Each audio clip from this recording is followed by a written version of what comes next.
Soleil. Anyways, the old coot here coming back at you with another exciting video. Soleil water, right? What exactly is it? New craze. Maybe it's been around for 6 or 10 years, maybe longer. Prehistoric. Who the heck knows? With that being said, the old coot here coming back at you with another exciting video.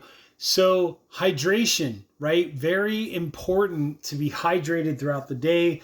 Sometimes I'll go like unknowingly, just because time flies, I'll go 4 or 5 hours without drinking any water, which is horrendous, right? I should be drinking at least 8 ounces of water every hour just to kind of stay hydrated.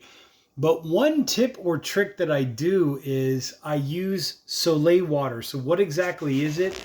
It's basically either Celtic salt or this Himalayan pink salt, right? Wherever you get your product from, pun intended. The way it works is I put about, what is this? An eighth of a teaspoon into like a little tiny glass jar. And then what I'll do is I'll fill it up with filtered water. Very important, filtered water, right? Try to keep out as many of the harmful stuff as possible. And just let it stir it up and then let it sit overnight.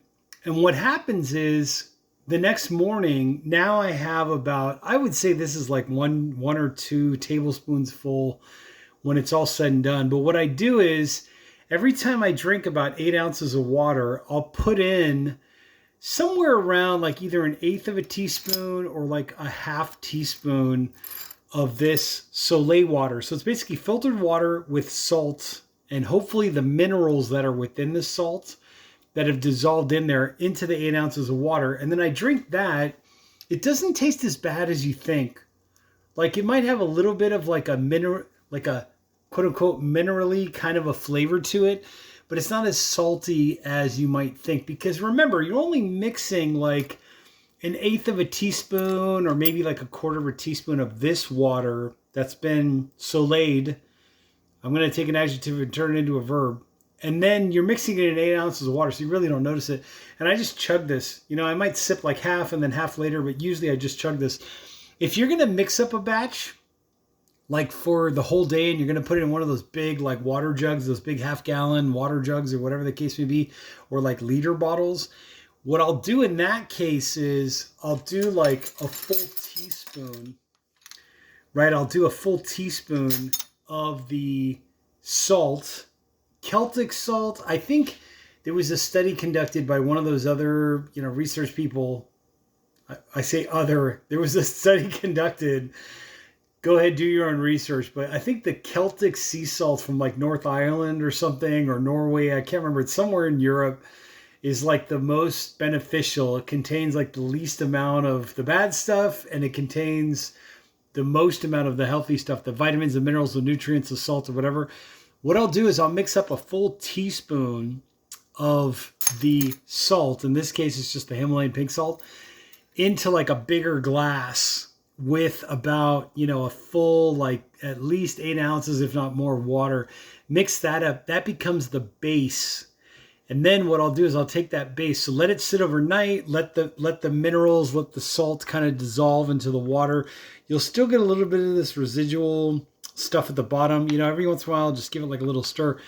But that'll be the base. And then what I'll do is then I'll pour that base into like a liter container, like a container that holds 1 liter, and then fill the rest up with fresh water. And then it's kind of to taste, and it's kind of to whatever levels of hydration you feel like you need. But in essence, when I do that, I don't feel as thirsty. I don't get the muscle cramps. I don't get the soreness. I actually feel hydrated, right? The water actually tastes good to me. It's got that mineral kind of taste. And the benefits are pretty much there, that the electrolytes have an easier pathway to flow throughout the body, et cetera, et cetera. So always talk to your doctor, number one. Always consult a healthcare professional, whatever the case may be, number 2 or 3 or whatever.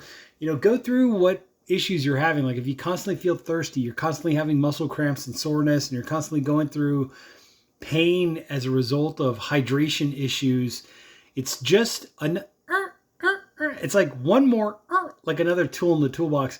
Hikers, campers, right? If you're backpacking and you're looking for a way to rehydrate, maybe you might not find that like you're backpacking, you might not find that next water source when you thought it was going to be somewhere or whatever.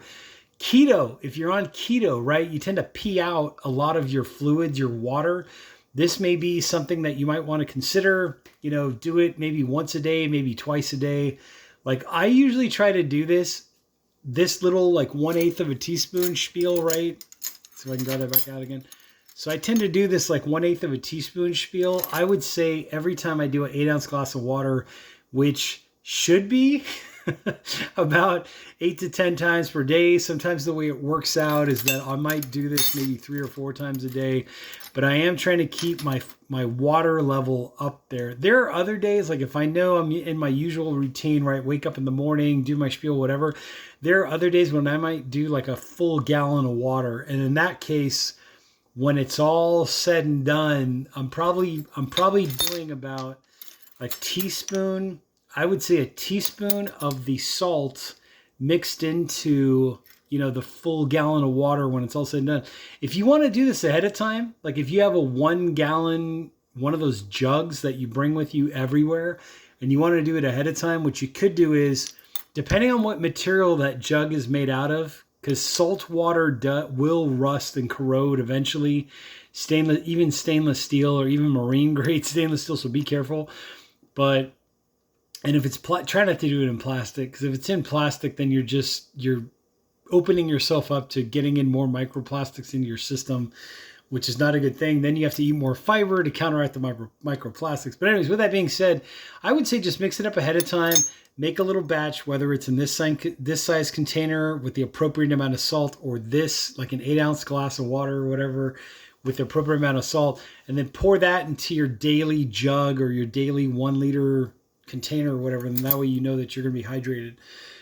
But anyways, with that being said, just wanted to do a quick video on Soleil water, S-O-L-E, Soleil water, and just show you all one thing, like one notch, one thing that I'm doing at least to stay hydrated, to prevent the muscle cramps, to prevent the dehydration. Remember, hunting, fishing, whether you're going to go camping, backpacking, if you're an athlete, right, you're running, you're going to be sweating out a lot of water where you might not be able to hydrate. You know, marathon people, triathlon people, just little tiny tips and tricks to just, right, like just that little extra, just to be ahead of the curve. That's what part of this channel is all about. With that being said, I'm the Old Coot, and I'll catch you all in the next exciting video.